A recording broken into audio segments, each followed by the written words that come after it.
ওমপি হোস্টেলের ছাত্রছাত্রী বৃন্দদেরকে।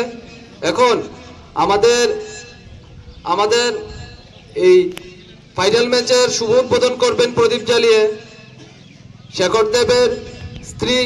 অতিথিকে বরণ করে নেবেন ওমপি হোস্টেলের মেয়েরা।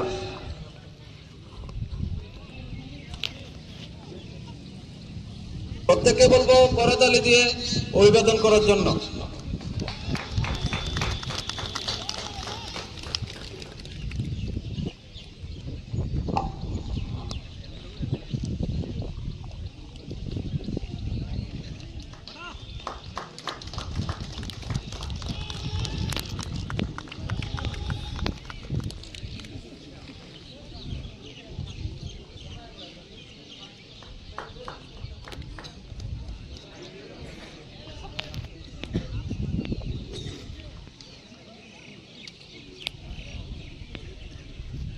আমাদের আরক্ষী কৌশলের এসআই স্যার, আমি ওনাকে অনুরোধ করব আপনি একটু দয়া করে প্লেয়ারদের সাথে পরিচিত হওয়ার জন্য।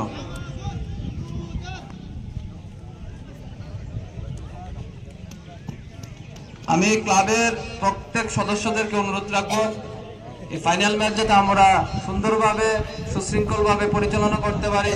আপনারা মাঠের চারদিকে ছড়িয়ে পড়বেন এবং প্লেয়ারদেরকে সহযোগিতা করবেন।